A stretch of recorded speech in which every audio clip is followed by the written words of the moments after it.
வந்துட்டோம் ஹாஸ்பிட்டலுக்கு. வந்து பார்க் பண்ணியாச்சு. உள்ளே போய் இன்டியூஸ் பண்ண போகிறாங்க. மறுபடியும் முதல்ல இருந்தா கடைசியான பம்போட பார்த்துக்கோங்க. ஹாய் மக்களே, எல்லோரும் எப்படி இருக்கீங்க? இன்றைக்கி இந்த வீடியோவில் அமெரிக்காவில் என்னோடய டெலிவரி எக்ஸ்பீரியன்ஸ் எப்படி இருந்ததுன்னு தான் ஷேர் பண்ண போகிறேன். என்னோட முதல் குழந்தை வந்து இந்தியாவில் தான் பிறந்தா. அதனால் பிறக்கிற வரைக்கும் என்ன குழந்தைன்னு தெரியாது. ரெண்டாவது குழந்தை இங்கே ஆரம்பத்துலேருந்து எல்லாமே வித்தியாசமாக தான் இருக்குது. கன்சீவ் ஆனதுலேருந்து இங்கே ஜெண்டர் ரிவீல் பண்ணிட்டாங்க. அதனால் டெலிவரி எக்ஸ்பீரியன்ஸ் எப்படி இருக்குன்னு பார்க்கலாம் வாங்க. இது எனக்கு 39வது வாரம். இன்றைக்கி நைட்டு எனக்கு இன்டியூஸ் பண்ண போகிறாங்க. அதனால் காலையில் போயிட்டு செக்அப் பண்ணிட்டு ஸ்கேன்லாம் எடுத்துட்டாங்க. இது ஒரு 3 மாதத்துக்கு முன்னாடியே டாக்டர் டேட்லாம் டிசைட் பண்ணிட்டாங்க. 39 வீக்ஸில் இன்டியூஸ் பண்ணலான்னு. எனக்கு இந்த ப்ரெக்னன்சி வந்து கெஸ்டேஷனல் டயபெட்டிக்ஸ் இருந்தது. அதாவது பிரெக்னன்சியில் வர சுகர் இருந்தது. அதனால கடைசி ஒரு 4 மாதம் ஃப்ரூட்ஸு கார்போஹைட்ரேட்லாம் நிறைய சேர்த்துக்காம டயட் இருந்தேன். எனக்கு நம்ம ஊரில் எப்படின்னு தெரியல. இங்கே வந்து இந்த மாதிரி சுகர் இருந்தால் இது வந்து ஹை ரிஸ்க் ப்ரெக்னன்சின்னு சொல்கிறாங்க. ஹாஸ்பிட்டல் பேக்லாம் பேக் பண்ணியாச்சு. பேபிக்கு ட்ரெஸ்ஸு, எனக்கு ட்ரெஸ்ஸு, ப்ரஷ்ஷு, பேஸ்ட்டு இதெல்லாம் மட்டும்தான் பேக் பண்ணியிருந்தோம். இங்கே வந்து நம்ம ஊர் மாதிரி 3 days 5 daysலாம் இருக்க மாட்டாங்க. மோஸ்ட்லி 24 hours டிஸ்சார்ஜ் பண்ணிடுவாங்க. அதனால நிறையலாம் எடுத்துகிட்டு போகல நாங்கள்.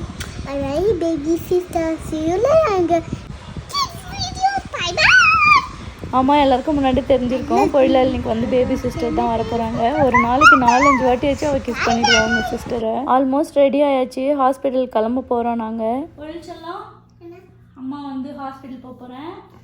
பேபி சிஸ்டர் வரப்போகுது. எக்ஸைட்டடாக இருக்கியா? சரி, அவங்க குட்டி பாப்பாங்களாம் அலோட் கிடையாது. அதனால அம்மா அவங்கள ஒரு அத்தை வீட்டில் விட்றாங்க. பத்திரமா இருக்கணும், ஓகேவா? அங்கே குட்டி பாப்பா இருப்பான், அக்காங்கெல்லாம் இருப்பாங்க. அத்தை சொல்கிறதெல்லாம் கேட்கணும், குட்டாக இருக்கணும். சரியா? நாளைக்கு ஸ்கூலுக்கு போகணும். Love you. Love you. Mom is going to miss you. I'm going to miss you too. பாரு, இன்னைக்கு தான் நீ பேபி சிஸ்டர் அம்மா வயிற்றுக்குள்ளே பார்க்க போகிற. நெக்ஸ்ட் டைம் நீ பார்க்கும்போது உன் கையில் இருக்கும். Yes, I'm so scared since I still have an eye infection. I can't hold her. No, eye infection சரியாயிடுச்சு. You can hold her. இவளுக்கு கண்ணில் ஐ இன்ஃபெக்ஷன் வந்துருந்தது. அதனால நீ மருந்து போட்டுக்கலாம், சரியாகாது, சரியாகாதுலாம் பாப்பாவை ஹோல்ட் பண்ண முடியாதுன்னு சொல்லியிருந்தேன். அதுக்காக தான் சொல்கிறா.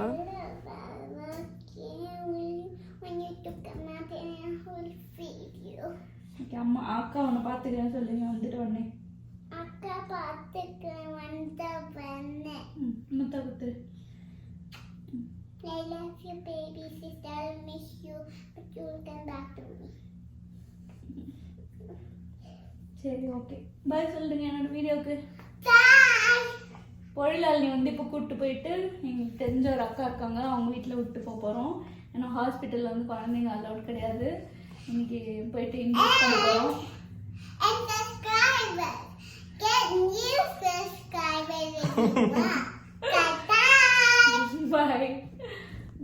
ஸ்கூல் பேக், இது அவளுக்கு பசில் விளையாடுறதுக்கு, அப்புறம் மேடமோட ட்ரெஸ்ஸு, டவல், ஷாம்பு, ப்ரஷ் எல்லாம் எடுத்துக்கிட்டாச்சு. ஷூஸ்லாம் அவ்வளோ நான் போக மாட்டேன்லாம் அழலை. எவ்வளோ மெச்சூராக புரிஞ்சுக்கிட்டா பாருங்க. நைட் ஆயிடுச்சு, அவள் சாப்பிட்டுலாம் முடிச்சிட்டா. ரொம்ப ஆர்வமாக இருக்காங்க மேடம். சீட் பெல்ட்லாம் போட்டுக்கிறாங்க. I put my seatbelt on because it's the special day. Yeah, you're a good girl. நாங்கள் இங்கே வந்து 2 வருஷம் ஆகுது. இது வரைக்கும் எங்களை விட்டு இவன் நைட் ஸ்டே பண்ணது கிடையாது. நைட்டு 9:30 மணி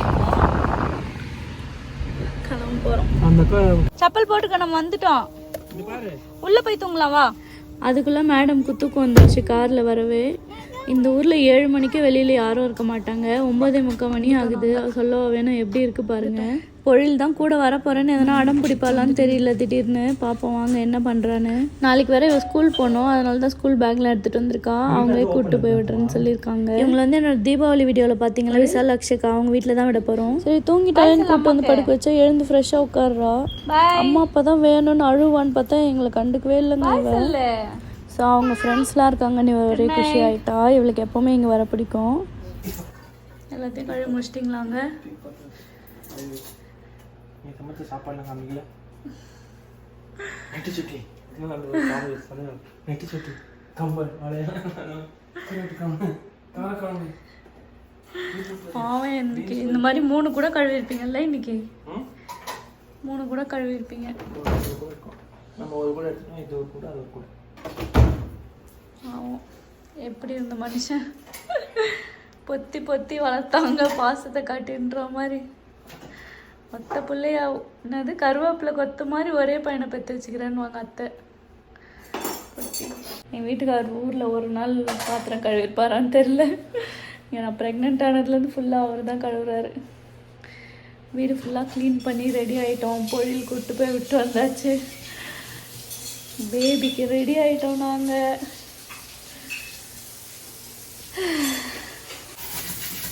ஒரு ப்ரொஃபஷ்னலாகவே மாறிட்டீங்க போலியே ஏங்க, ஒரு ப்ரொஃபஷ்னலாகவே மாறிட்டீங்க போலியேன்றேன்.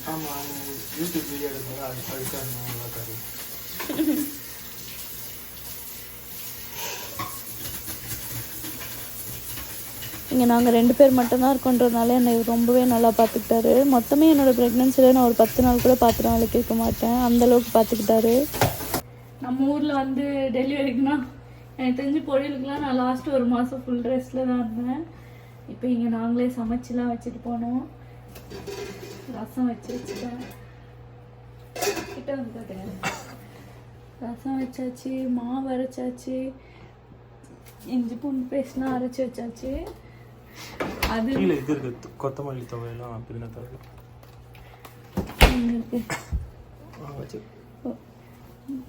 துவையல் கொத்தமல்லி துவையல்லாம் கீழே இருக்குது. அப்புறம் இப்போ நான் சொல்ல போகிறது கேட்டால் போயிடுவீங்க. இங்கே வந்து எல்லாருமே சொன்னது தான், நம்ம வந்து ஃப்ரீசரில் வந்து ரெடி பண்ணி வச்சுக்கணும், செய்ய முடியாத நேரத்துக்கு இது யூஸ் ஆகும் அப்படின்னு சொல்லிட்டு. இது வந்து சிக்கன் 65 மசாலா போட்டு வச்சது, பீட்ரூட் பொரியல், நிறைய பூண்டுலாம் போட்டு காரம் கம்மியாக. இது வந்து கூட்டு செய்யறதுக்காக பீட்ரூட் கட் மட்டும் பண்ணி வச்சுருக்கோம். கத்திரிக்காய் முருங்கைக்காய் போட்டு குழம்பு வச்சுருக்கேன். எல்லாத்துலேயும் பூண்டு நிறைய போட்டு வச்சுருக்கேன். இது வந்து நேற்று செஞ்ச ஃப்ரீஸ் ஆகிடுச்சு. இது வந்து கொஞ்சம் சிக்கன் குழம்பு, பீன்ஸ் பொரியல், நிறைய அவரைக்காய் கிடைக்காதீங்க அதனால் பீன்ஸ் பொரியல், நிறைய பூண்டு போட்டு அதுவும் செஞ்சு வச்சுருக்கேன் ஃப்ரீஸ் ஆகிடுச்சு. ஃப்ரெண்ட்ஸ்லாம் சமைச்சு தரேன்னு சொல்லியிருக்காங்க, இருந்தாலும் சமைக்க முடியாத டைமில் இதை யூஸ் பண்ணிக்கணும். இப்போ குழந்தை வந்துட்டு அதெல்லாம் நாங்களே தானே மேனேஜ் பண்ணிக்கணும். இது காட்டுங்க, ஃப்ரீசரில் பாருங்கள் எவ்வளோ திங்ஸ் இருக்குது.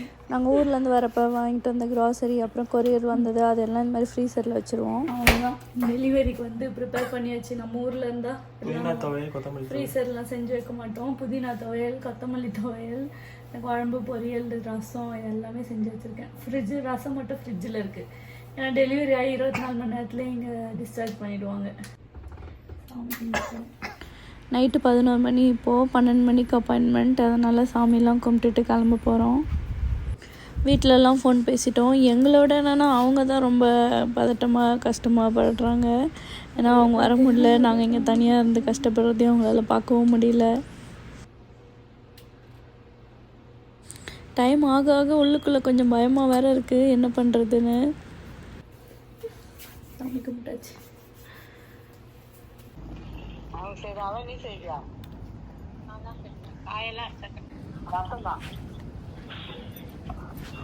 கிளம்பிட்டோம் நாங்கள் ஹாஸ்பிட்டலுக்கு.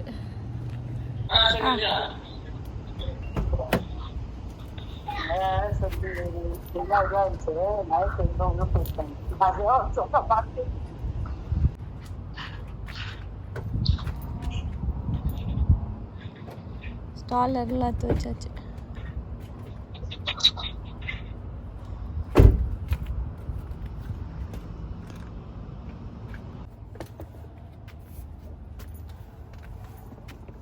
கார் சீட் இல்லைனா குழந்தைய டிஸ்சார்ஜ் பண்ண மாட்டாங்க, அதனால் கார் சீட்.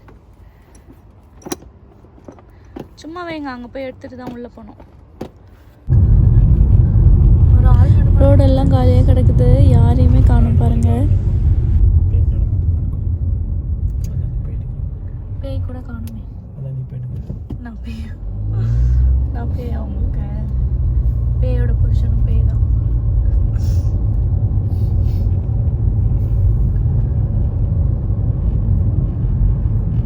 அன்றைக்கெலாம் ரெஸ்ட் எடுக்கலான்னு படுத்தா தூக்கமே வரல. ஆக்சுவலாக அதுக்கு முன்னாடி நாள் நைட்டுமே எனக்கு தூக்கம் வரல. ஏன்னா இந்த இன்டியூஸ் பண்ண போகிறாங்கன்னு டேட்லாம் ஃபிக்ஸ் பண்ணதுக்கப்புறம் அது ஒரு மாதிரி பயமாகவே இருக்குது. டெக்ஸாஸ் ஸ்டேட் தான் கேள்விப்பட்டிருப்போம். டெக்ஸாஸ் ரோடு வச்சுருக்காங்க. ஓ, காஷனோட போனோம் போல. ரெட்டு போட்டு ஸ்டாப் இருந்தா ஸ்டாப் பண்ணி பார்த்துட்டு போகணும்னு நினைக்கிறேன். In 1,000 feet, turn right onto North Sam Houston Avenue. Okay சரி. ஹாஸ்பிட்டல் கிட்ட வந்தாச்சு. நீனே ஹெலிகாப்டர் இருந்தா பார்க்கலாமா? இங்கே நாங்கள் ஒரு வாட்டி இந்த ஹாஸ்பிட்டல் மேலே ஹெலிகாப்டர் நின்று பார்த்தோம். எமர்ஜென்சினா அது யூஸ் பண்ணுவாங்கன்னு சொன்னாங்க இந்த டாக்டர் அக்கா. அதுவா இல்லை இல்லை. நேராக போங்க. ஆனால் இன்னைக்கு அவங்க அதை பார்த்து காமிச்சு தான் சொன்ன மாதிரி இருந்தது எனக்கு. ஏன்னா அவங்க ஆஃபீஸ் கரெக்டாக பின்னாடி இருக்கும், அந்த இடத்துல இருக்கும். இந்த ஸ்டாப்பில் லெஃப்ட் எடுங்க. இந்த லெஃப்டா? ஆமாம்.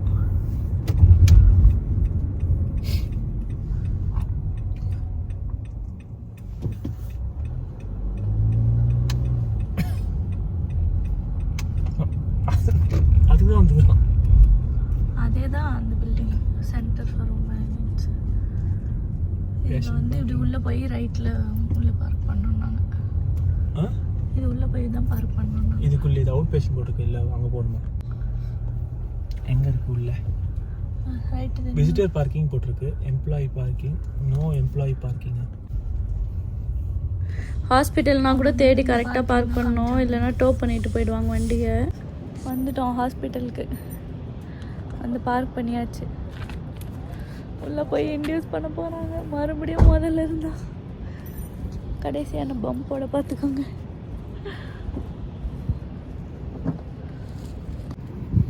ரெடி ஆகிட்டியாங்க எக்ஸாமுக்கு? ஒரு பதட்டமாகவே இருக்குது. ஆனால் எங்கள் ஹஸ்பண்ட் கூட இருக்கலாம் டெலிவரிக்கு. ஹாஸ்பிட்டல் உள்ளே வந்துட்டோம். பாருங்கள், ஒருத்தரையும் காணோம். நம்ம ஊரில் ஒரு ஹாஸ்பிட்டல் எவ்வளோ கூட்டமாக இருக்கும், யாரையுமே காணோம். இங்கே எல்லாமே அப்பாயின்மெண்ட் பேஸ் தான். அப்பாயின்மெண்ட் கரெக்ட் டைமில் வரணும், லேட்டானால் எடுத்துக்க மாட்டாங்க. அதனால தான் இங்கே யாரையும் காணோம். ரிசப்ஷனில் இருக்கவங்ககிட்ட நம்ம அப்பாயின்மெண்ட்டுக்கு வந்தோன்னு சொன்னோன்னே நம்மளை கூப்பிட்டு போயிட்டு ஹைட்டு வெயிட்லாம் செக் பண்ணாங்க.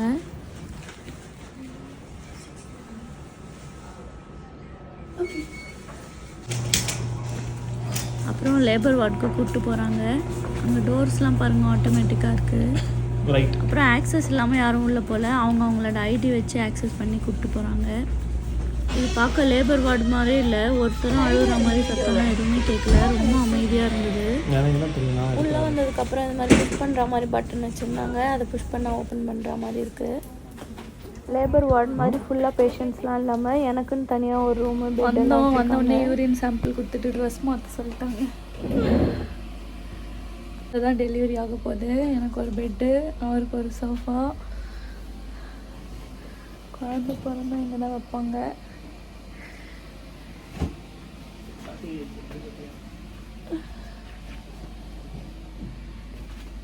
இங்கே நமக்கு ஜெண்டர் சொல்லிட்டு இருந்தால நம்ம டெலிவரிக்கு போகிறதுக்கு முன்னாடியே குழந்தைக்கு பேர் வச்சிடணும். அதே மாதிரி நாங்கள் உள்ளே வந்த உடனே முதல்ல கேட்டது குழந்தையோட பேர் என்னன்னு கேட்டு இந்த ரூமில் எழுதிட்டாங்க போர்டில். அப்புறம் பிபி, டெம்பரேச்சர் எல்லாமே செக் பண்ணாங்க. அப்புறம் சில ஃபார்ம்ஸ்லலாம் சைன் வாங்கினாங்க. இதோட கண்டினியூஷனை வந்து நம்ம இன்னொரு வீடியோவில் பார்க்கலாம். மறக்காமல் லைக் பண்ணிட்டு சப்ஸ்கிரைப் பண்ணிவிடுங்க. Family, and so I know how they do short videos. And I got like more than 100,000. Yeah, you're a sensation. Yeah, but it's